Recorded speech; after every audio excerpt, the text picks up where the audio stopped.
Welcome to the Urban Uplander Podcast. This collaborative series, created by Urban Uplander Pet Care LLC, was designed to facilitate continual learning. Join your host, Melinda Benbow, and her special guests weekly to learn all things about pet care, dog sports, bird dog training, and so much more.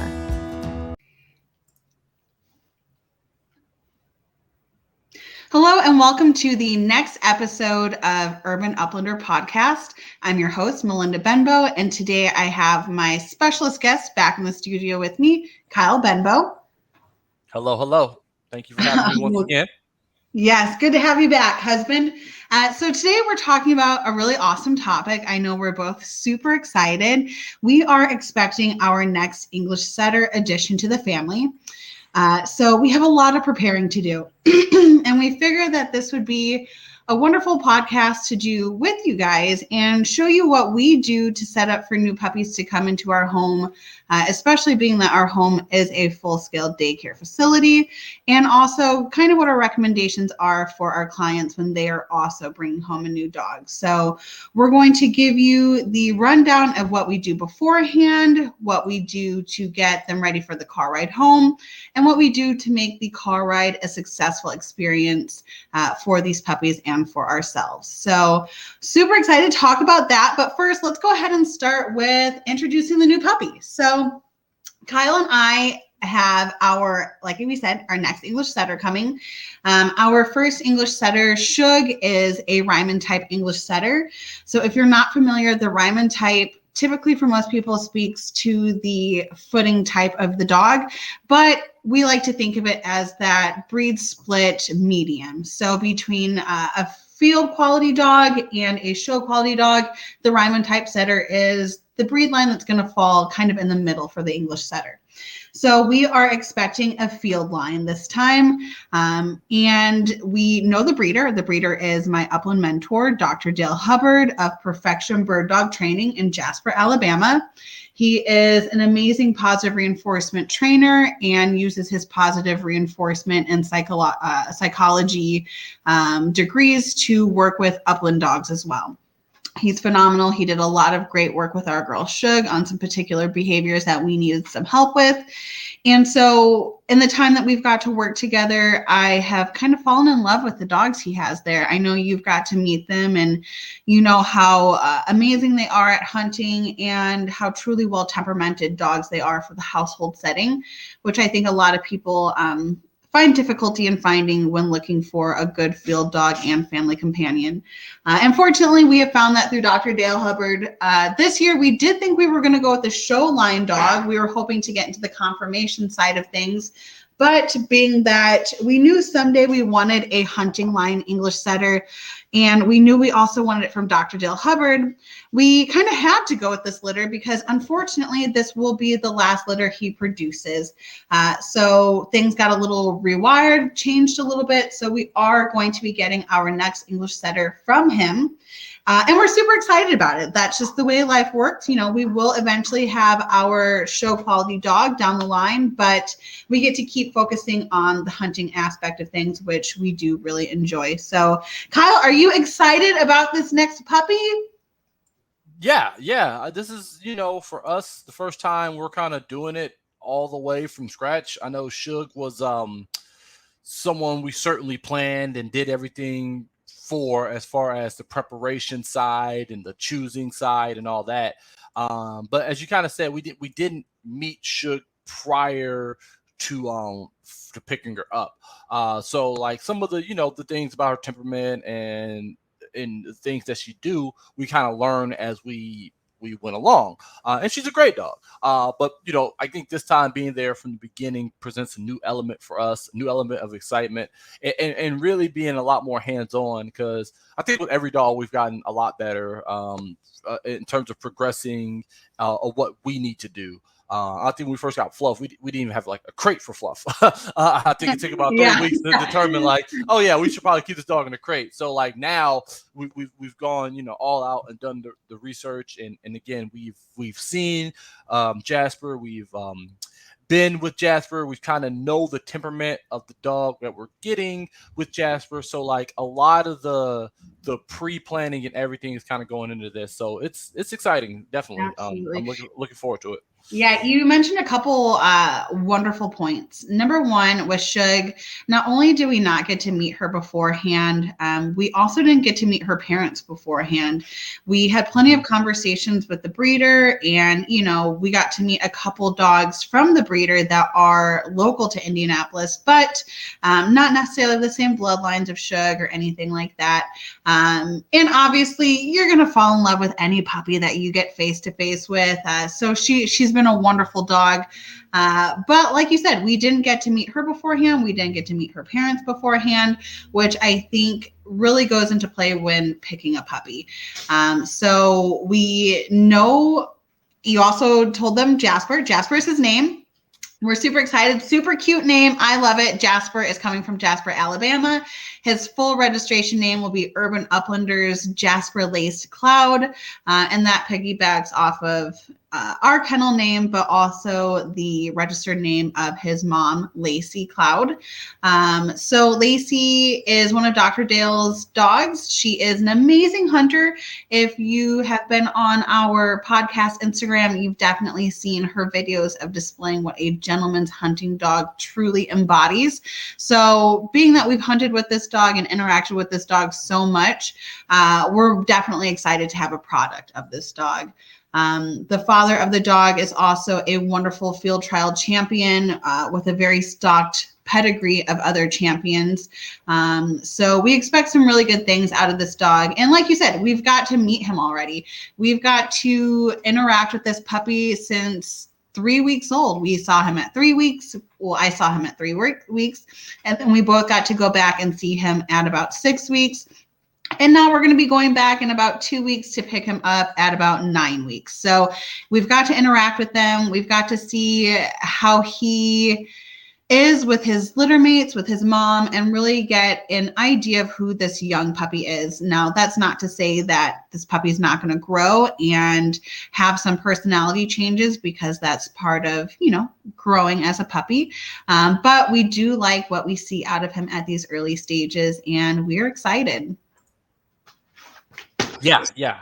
I'm sorry, just adding on. No, you're okay. Definitely, you're right ahead. No, it's an exciting thing. You're right. We are very excited. So, like I said, we're going to go down next week to pick him up. There's a lot of things to be done beforehand, though. A lot of things to purchase, a lot of things to organize and set up around the house. And especially since we operate a pet care facility from our home, there's just a little bit more care and time that we have to put into ensuring that we are bringing him to a safe household that's setting him up for the utmost success. So, you know, bring a puppy home. I know a lot of us have done it many of times, but the more time goes on, these dogs develop and change. And so we have to change along with these dogs. So bringing home a puppy nowadays is a lot different than bringing home a puppy, let's say 10 to 20 years ago. So for us to get ready, we're going to have to do a number of things. If you did not get to see our Orvis live event for the fall series, I highly recommend going to our link tree and finding that live as we talk with Orvis's Carmel location, Ben Harris, about different things to set your puppy up for success. So this podcast will kind of go in cohesion with that. And then we will also have a blog post published where you can see the same information there, just in case maybe you don't catch everything here in this episode. So first thing we have to do is prepare our home.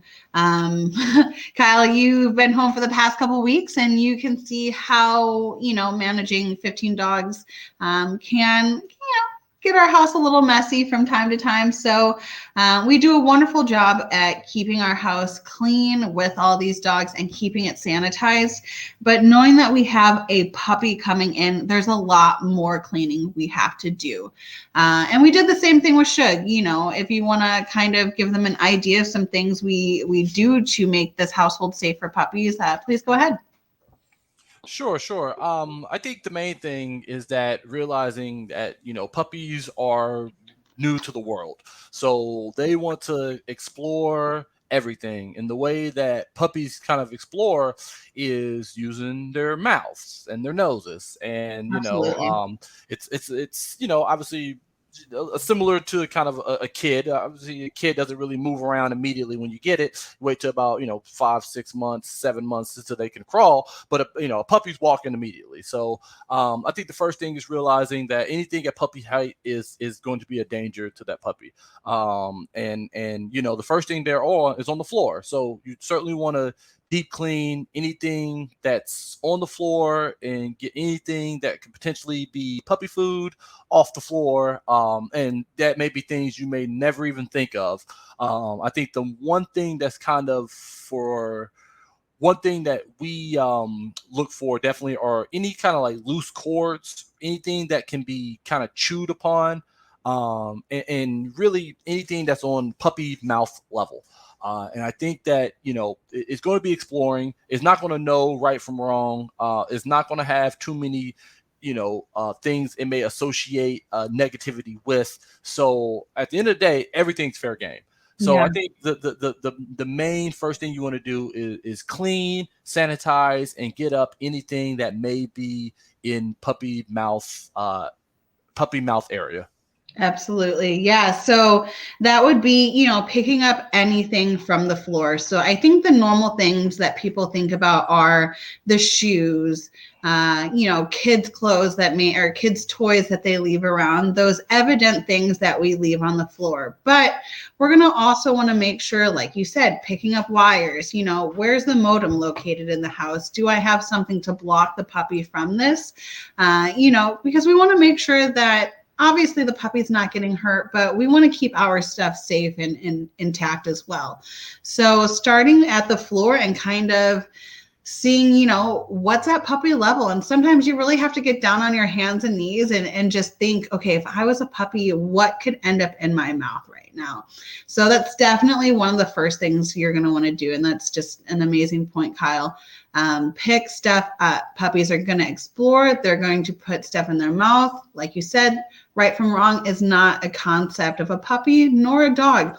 We really, I'm not a dog, but dogs, it's more of a what is safe versus not safe. And unfortunately, to learn that lesson, they have to engage in those behaviors. But we can help expedite that and keep them safe by just eliminating the dangers to start with. And yeah, cleaning, deep cleaning is so important. We will obviously do some extra deep cleaning due to the fact that we have so many dogs within our home. But the normal household with the average amount of pets definitely wants to make sure they're deep cleaning.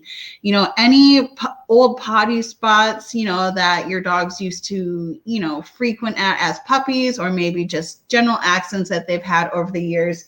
We're going to want to make sure we really deep clean those areas.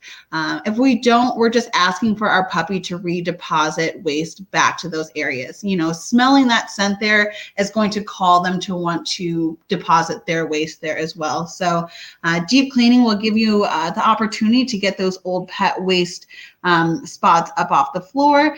And then, for us, wiping down those baseboards, sanitizing anything that's at that level, the legs of our couch, our furniture that's in the living room, everything, because being that we do have more dogs than normal household, we want to make sure that our puppy that will not be fully vaccinated by the time he comes home has the opportunity to stay as safe and healthy as possible. So wonderful point, Kyle. Do you want to touch on some more of those harmful things that maybe we want to make sure out of puppies' way? Sure.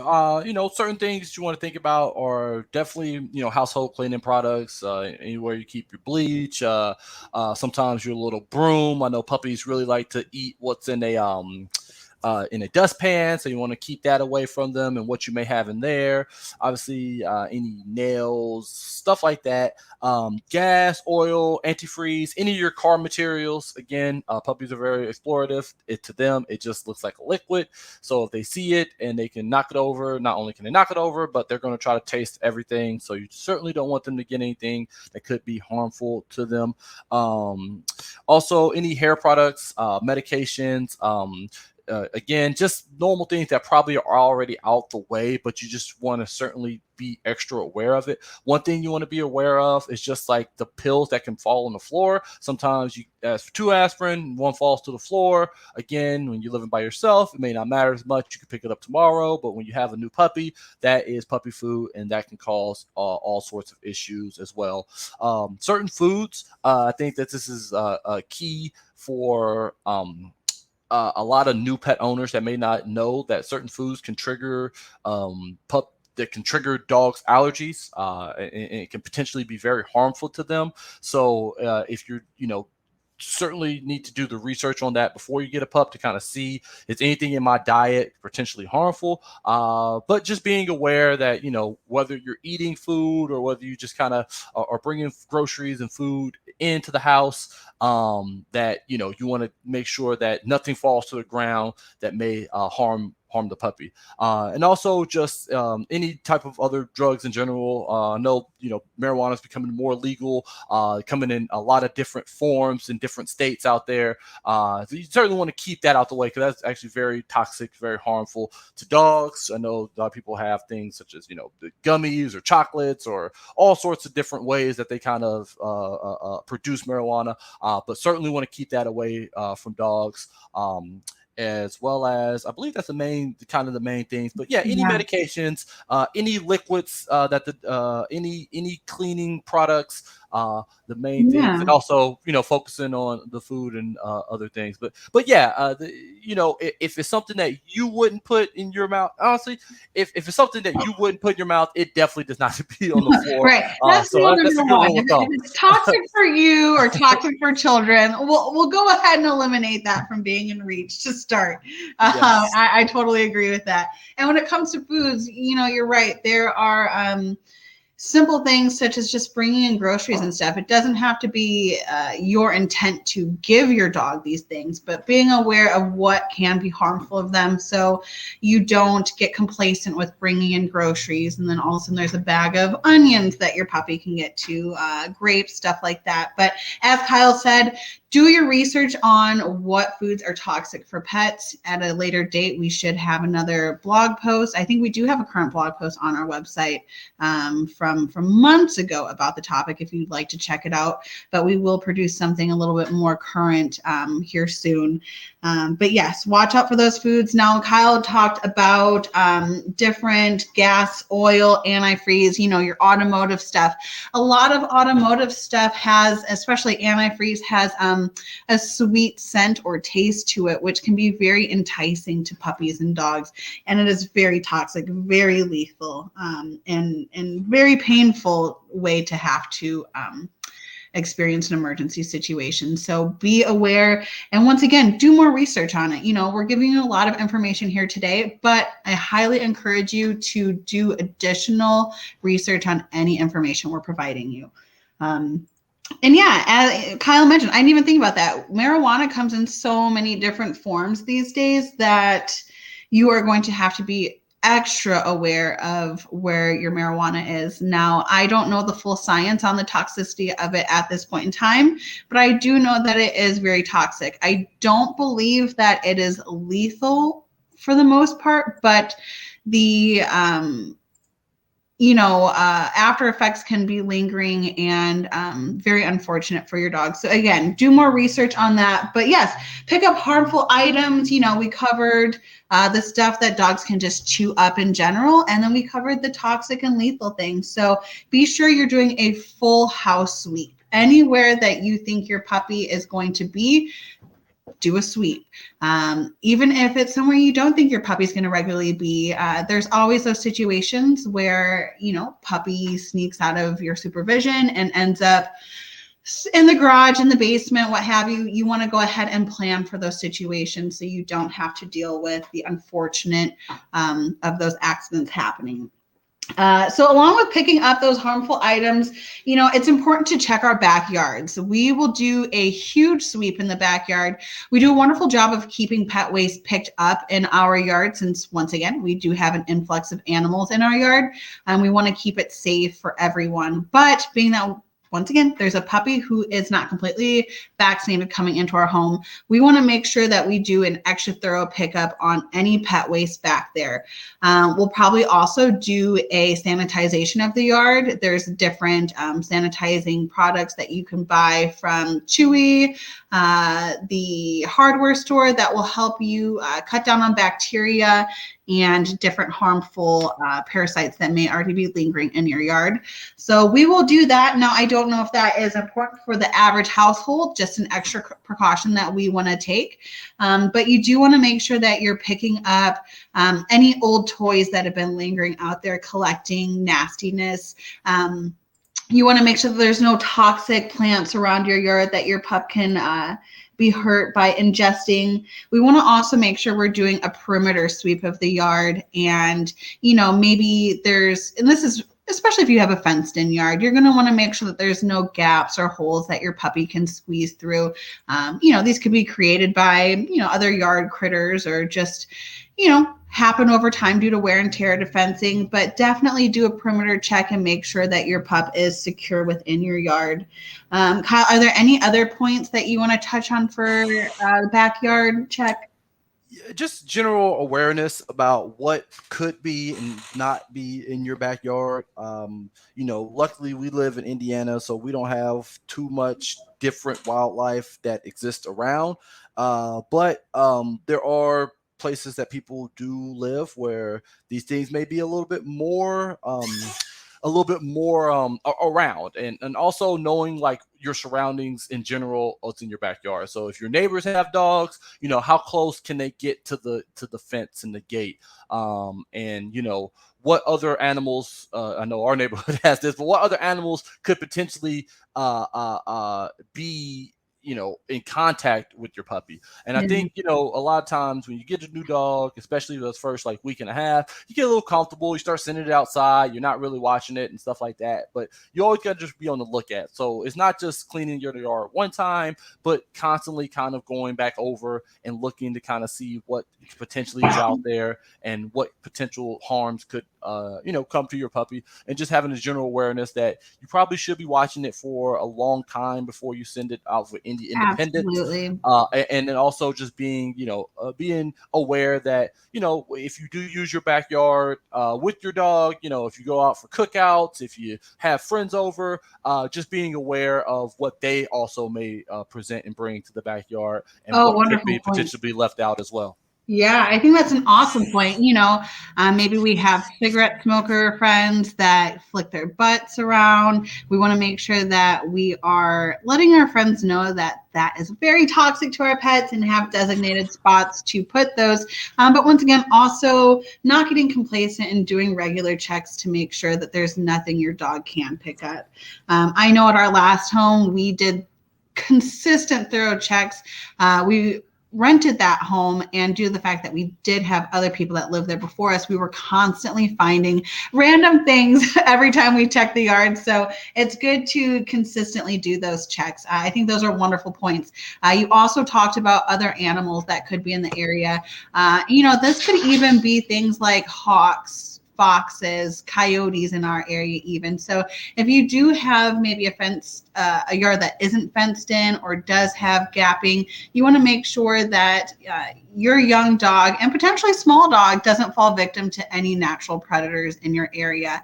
And you're right, we do have an influx of stray dogs in the area we live in. So something like that is good to be noteful of. So if you do have dogs that are consistently entering in your property, fortunately with our stray dog population, we do have a completely fenced in yard, so that won't be an issue for us. But I would recommend letting your dog out on leash for the first little bit, just to make sure you can keep supervision over them, make sure that no other animals can get to them. And then once again, you're able to see if they do pick up anything, because those training moments are often missed when we just let our dogs go out on their own. So I think those are wonderful points, Kyle. Awesome. Do you also want to now just touch on the new puppy essentials? There's a lot of things that you need for your new puppy. Do you want to tell our listeners what those basics are? Sure. And this is, again, this was a learning process for us as we kind of went along. As each dog that we've gotten, I feel that we've gotten better to make sure that we have these. But essentially, you wrote this blog a little bit ago, talking about what all do you need for a puppy. The checklist that we kind of came up with was puppy formulated food. So again, you probably want to talk to your vet about this, but make sure that you get the best possible food for your puppy that you're getting. A crate, and we'll talk a little bit about this in a little bit. Food and water dishes. Again, we like to separate dishes, especially with the new puppy who's a little bit more vulnerable to disease, not sharing dishes between other potential pets. So getting it just a brand new one so it can clean and have that to its own. Puppy safe toys, which include things like Kongs and Nylabones, nothing that they can chew off, nothing that they can potentially get obstructions or cause any issues as far as them choking. And again, we'll talk a little bit about the benefit of those when we talk about the crate. A walking device. I know puppies are very small, so a lot of times people start off, they don't like taking them on leashes, as we did with Fluff for his first 4 months of his life.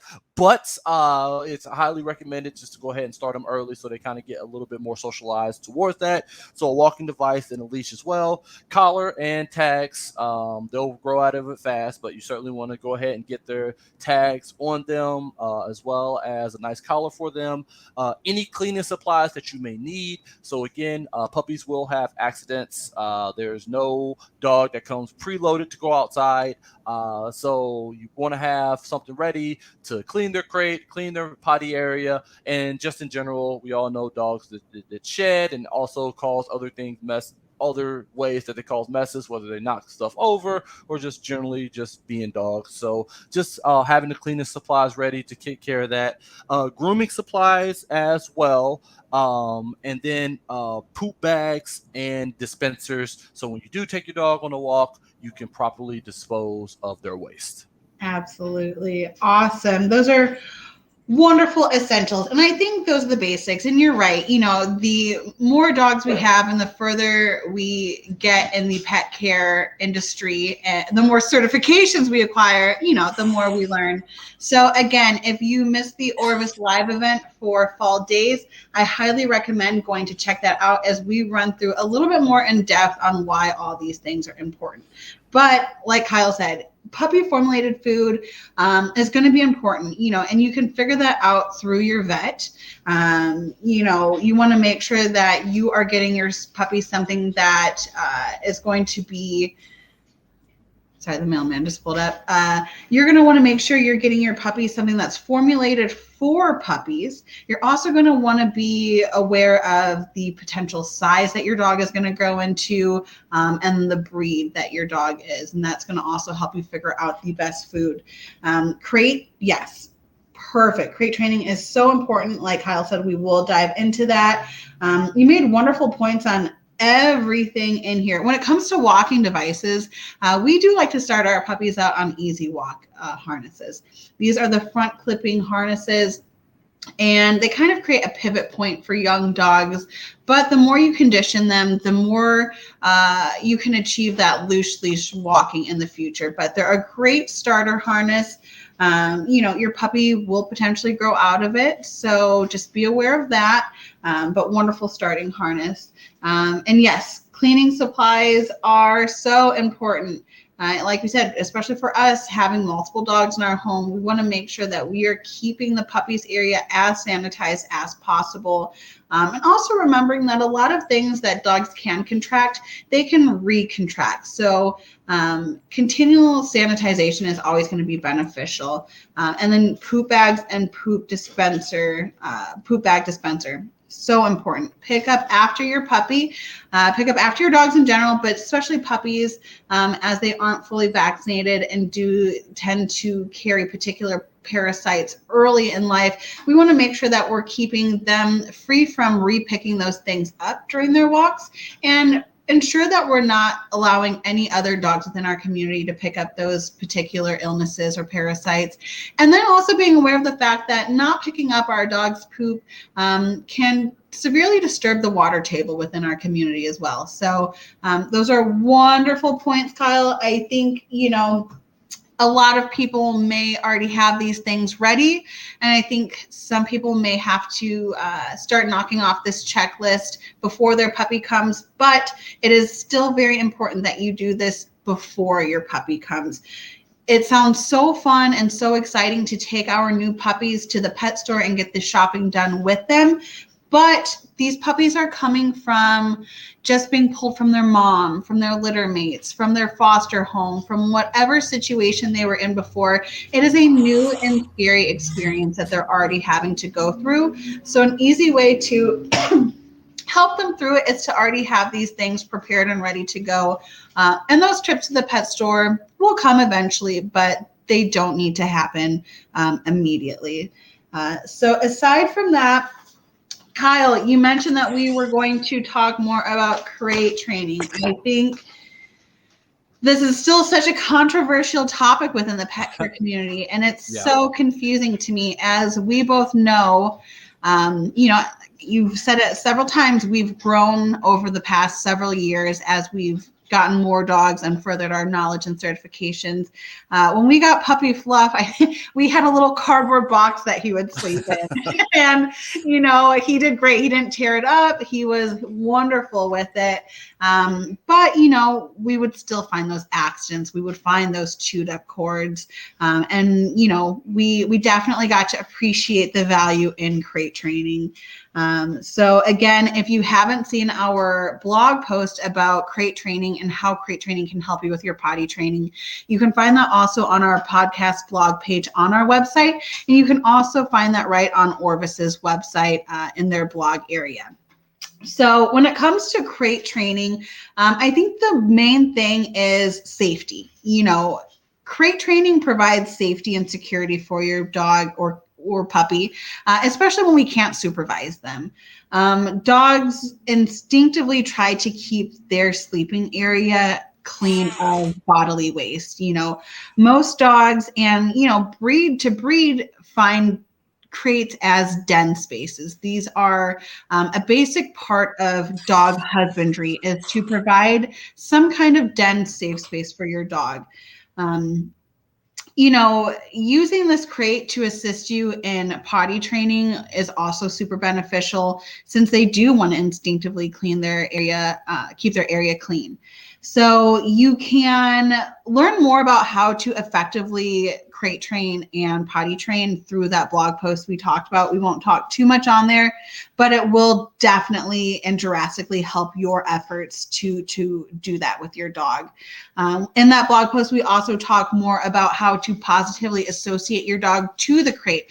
I think that's a battle a lot of first-time crate training owners have, is how do I get my dog to accept the crate as something that's helping, rather than just cry and see it as this punishment tool. So that blog post also shows you more about how to positively acclimate your dog to the crate.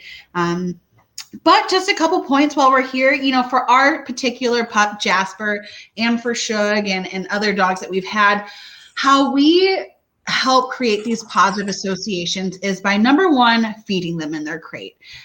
Anytime we feed them in their crate, which is a basic way to show, hey, good things happen in this space. We also don't use our crate as a punishment tool. It's simply for their benefit. And then we always ensure that we keep something to keep them busy in that crate. And that's where those Kongs and Nylabones come into play. The Kongs are great because we can stuff them with a multitude of different things, put them in the freezer, and then they make long-lasting keeps the puppy busy for a long time. And same with those nylabone chews. It gives them something to chew and work on within the crate. And we can also leave those items in there and know that they will be safe with them. Do you want to touch any more on crate training, Kyle? I think the main thing is that people need to understand that crate training is going to be it's a bit of a process. And I think that with a lot of people, when they get a new puppy, they're so focused on that puppy's happiness that most of the time puppies are extremely happy. They're going to be happy when you feed them and you pet them and you love them and you take them on walks. And then they're not going to be happy once you stick them in the crate for the first time. And I think when you discuss crate training later on, more in depth, you understand like, okay, well, how can we make them happy for that? It's like a lot with any type of training, or send your kid to school for the first time. Like, they don't like it, and then they eventually get used to it, and then eventually it becomes like home. Just like your kid doesn't like going to school and leaving the house at 5 years old, but eventually they go there, eventually they make friends, and eventually it becomes a place where they socialize and kind of learn. So it does take a little bit getting used to. And, the first night you stick your dog in your crate, you may not get a lot of sleep that night, but it takes a little bit of time to get through that. And the benefits that you get from it far, far, far outweigh those first few weeks of discomfort that you may have because your dog is, crying because it's in a crate for a little bit. And I think that, a lot of times what we see that people don't crate, often like, well, the dog, how many times did you try for your dog, to decide to not like it? And two, did you set yourself up for success? Did you set the dog up for success? Did you give it something to do, or did you just throw it in there and then go to work one day and you came home and it broke out? So I think it's just a lot of misunderstandings when it comes to crate training. I think that people oftentimes have the best intentions because they want what's best for their dog, and they think if their dog is showing signals of distress, that the dog must be in distress, when really it's more or less that the dog has no other way to communicate. So once you separate yourself from the dog, it just wants to be around you because you presented happiness. And it's not crying because it's necessarily in this crate, but it's crying because it's not having access to the thing that makes it the most happy. So if you click on the article that we'll have in the blog, it can explain how can you make crate time a happy time. And once you discover how to make crate time a happy time, it becomes a lot more easier to actually crate train your dog, because your dog will associate the crate with being happy, just as they associate you as being someone who brings it happiness. So yeah, it is highly recommended. We didn't have Fluff in a crate for a little bit, and we saw the things he kind of tore up. When we first put him in a crate, he was not a fan of it, and he cried, and he did things, and eventually it became home for him. And then over a few years, he became an older, more mature dog. And then we're able to let him out the crate and let him able to free roam a little bit more. Yeah, where, and he would still go back to his crate for some nap times, willingly on his own. And that's the other thing people don't understand. Like, once the crate becomes home, dogs enjoy it and they go to it and they seek it as a place of shelter, as they can get away from other things that may be going on. So, I think that it's like people put a stigma on it because, you see those, dumb viral videos where like, oh, one dog is breaking out of his crate, or a dog is crying inside of his crate. And people think for some reason it's used as abuse, but, it has a lot more value in it for yourself and the dog. And, and also another thing we kind of talked about the other day was like, when your dog goes to the vet or a groomer or any daycare situation, it makes it a lot easier for the people they go to if your dog is crate trained. In the vet, they don't have a play area for your dog. So, if your dog has to go in for something and you're not able to stay with it, they're going to put your dog, back in a crate. Especially now in this COVID era where, a lot of vets still don't have clients coming in. Yeah, exactly. And if your dog's not crate trained, it is going to be unpleasant. And the first time it's going to associate the crate is, oh, I went to this place where I'm already not with my parents, but I'm with these people who I not I'm getting too familiar shots, with, and it's an and emergency and situation. I'm You're in getting and I'm pain. already stressed, and I'm doing something new. And that's why, Yeah. again, if you start it from the puppy age, it's going to be, okay, well, this is a crate, this is my area, I'm going to lay here and relax, versus being an adult dog and kind of going to it in the first time.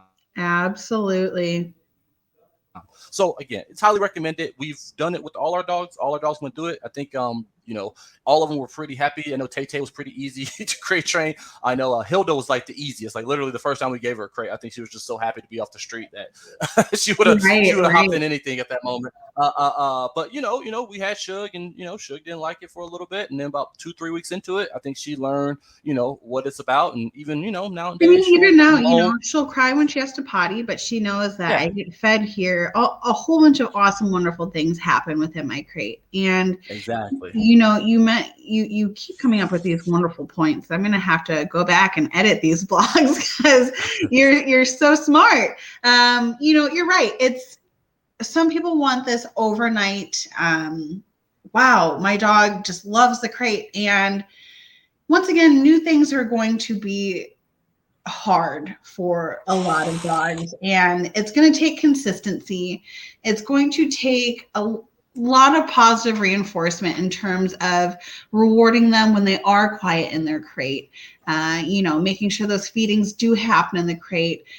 We like to give our dog a special reward that they only get in their crate, so they have that nice high value reward tied to being in the crate. And most importantly, I think were two things that you said.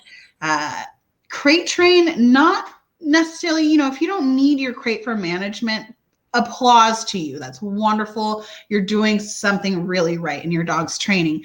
But it's better to condition them to it for the moments that you may need them, like for grooming, vet, daycare, boarding, those emergency situations, car rides. And then, Kyle mentioned those moments that dogs need to get away. Dens and crates are wonderful for a safe space for dogs. We talked so much about crate, so much more crate training than I thought we would do today. But final point is that, when done correctly, your dog will use their crate as a way to escape from things that are bothering them. So if you have kids in the house that are being a little much, or other pets in the house that aren't taking social cues, your crate gives your dog a space to retreat to have its alone time. So that's another important thing is if your dog is in their crate, leave them alone. Advocate for them that other people and other pets leave them alone. It's their safe space. So awesome points, Kyle. Love it. So I think that brings us to actually picking up your puppy and planning that pickup. So number one thing I would say is I highly recommend not shipping your dog. I know that there's a lot of breeders that ship, and sometimes it's just unavoidable, but it can be very stressful for any dog of any age, especially a puppy. And we don't get to take that time to create a positive association. So if you do have to ship your puppy, there are nanny services that will send someone to ride with your dog to make it the most comfortable and positive experience possible. Once again, it is so important that we make every situation a dog goes into a positive situation, because these situations are what set them up for more success in the future. So once again, I wouldn't recommend shipping, but if you have to, definitely look into those nanny services. I personally drive to pick up my dogs. I got Shug from Mellon, Wisconsin, which is a 9-hour drive from here. Fortunately, my parents live right at that halfway mark, so I got to break the trip into a couple days, and I also had my dad and little brother assist me in this trip to make it a little bit easier. So for Jasper, we will be getting him from Jasper, Alabama, which is a 7-hour car ride away, and Kyle and a couple of our dogs will be coming with me for that, just because Kyle also will be headed back to Auburn that time as his winter break will be over. So we will kind of get to make that trip together. But ideally, if you are going on your own, you're going to want to make sure that you bring the proper supplies with you. We're going to get everything nice and packed up for Jasper. A lot of that stuff's going to include some treats, those Nylabone toys that we talked about to give him something to do, a towel or blanket, something to keep him comfortable, but also something to clean up any messes. We'll bring his leash and collar, those poop bags, some cleaning supplies, and we'll also have his carrier with us. Since I will be driving back on my own, it'll be nice to have him contained in something so I don't have to get too distracted on the road. And so if you can bring someone with you, it's important for that part. So either you can tend to your puppy while your friend or family member is driving, or vice versa. You can watch the road and have somebody there to help you with the puppy in those moments that it may be crying or fussing or had an accident. So, but no matter which case, bring a carrier. You know, emergency situations may arise, or even simple situations where you need to stop and get food and get out the car, but can't bring your dog. You would rather have the carrier than not have the carrier. So important when you pick up your puppy, make sure you get any paperwork from your breeder. This may include your current vaccination records, pedigree, AKC registry, current feeding schedule, and the type of food being used. When you figure out what type of food your breeder is using as well, or whoever you're getting your puppy from, you're going to want to ask for a sample of that as well. Keeping a sample of that food will help you effectively transition into the next food. You don't want to just take your dog and just give them new food. It can upset the stomach. The stomach. I'm just talking like it's a baby now. But you want to make sure you have enough food to create a nice transition into your new food. Other than that, we want to make sure that we coordinate that feeding before we hit the road. So it's not too soon before actually getting on the road. We want to make sure that we have a nice, full, comfortable puppy, but we're not worried about any car sickness that may happen. And that'll also help us plan out any potty breaks that we have to take while we're on the road. So before heading home, I think a nice walk or a little play session is beneficial for that. We can make sure we get any of those potties out, but we can also get rid of some of that puppy energy that we might be seeing before we hit a 7-hour car ride home. I know that'll be a very important thing for me to do. So aside from that, I'm going to make sure that I get his new collar put on him. It's going to be tight enough to where it's not going to slip over his head, but loose enough that I can slide 2 fingers in. This just ensures that, it doesn't come off, but it also doesn't create any hazards for the puppy. So that is kind of my plan for planning the pickup. Kyle, is there anything you want to add about picking up a pup? No, I think you really touched all the key points. Just making sure you have everything. Again, keeping it contained is kind of the best way. I know, as you say, people like sometimes to hold their pets or, put them in certain situations, but certainly sitting on the car seat, stuff. Certainly want to keep it somewhere where it's totally locked in, and be aware of how long your trip is, and what obstacles you may run into, and probably have pre-planned stops. I think that's probably the first kind of way you can start to potty train a little bit. It's just already kind of having pre-planned stop with the treat, and let the dog out, let it potty, and give it a treat as soon as it potties outside. And I think that's kind of a easy way to get a little bit of learning in. Obviously, you're driving most of the way, and your focus is getting home. But if you can, plan, if you have a 4-hour trip, just say a 2-hour stop. I'm gonna let the dog out. As you said, not letting him out in certain areas. But I think that's a little bit more in the next section. But just making sure you have everything. Right, though. You can get a wonderful jump on already creating some good behavior that car ride home. And subconsciously, right? We don't have to actively be tying cues or anything to it, but simply just rewarding those potties when they happen is a great way to jumpstart that training. So yes, you jumped into actually the car ride, bringing a puppy home. And we've already talked about how stressful a new puppy coming home can be for a dog. And the car ride is no different. This is probably one of the first few times that your pup has actually been in a car. So you're going to want to make it as comfortable as possible and as pleasurable as possible. And doing this will also help you set your dog up for those future adventures. So once again, everything we're doing, all this trying to create positive experiences is to make these next situations that much more easy for these dogs to cope with. So barking and crying for your puppy is going to be pretty normal. The best I can say, especially if you are riding alone, is stay calm and ignore the behavior.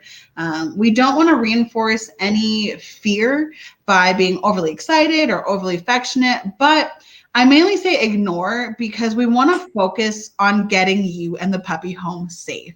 A crying puppy can be very overwhelming, and you want to make sure that puppy's okay, but you also want to make sure that you're focusing on the road.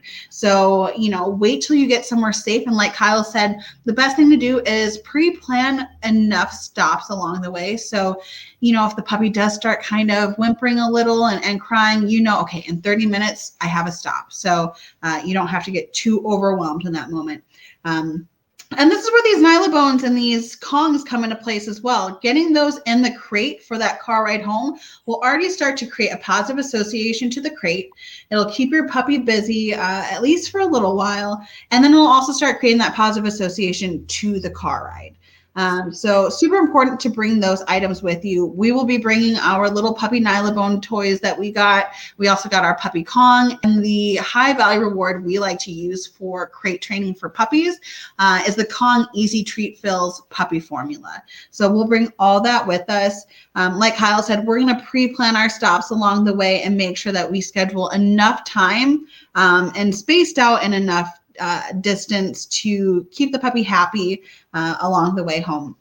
One thing we won't be doing is stopping in high traffic dog areas. So stopping at full functional rest stops that have potty areas is a puppy do not. You want to make sure that you are not mixing and mingling your new under vaccinated puppy in these areas.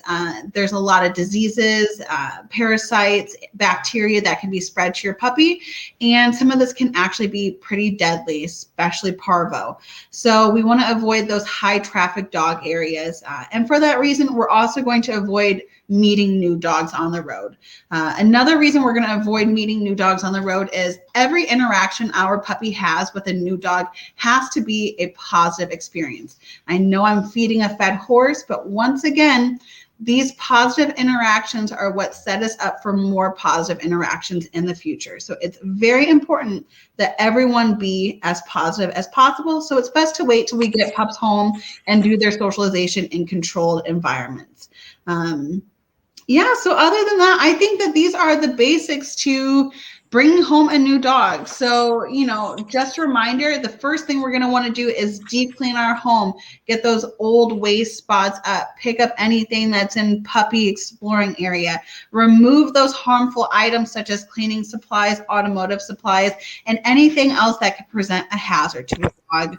We're going to make sure we're going through our yard, picking up any hazards out there, removing any toxic plants, and doing a full perimeter check to make sure our pup is safely contained in our yard.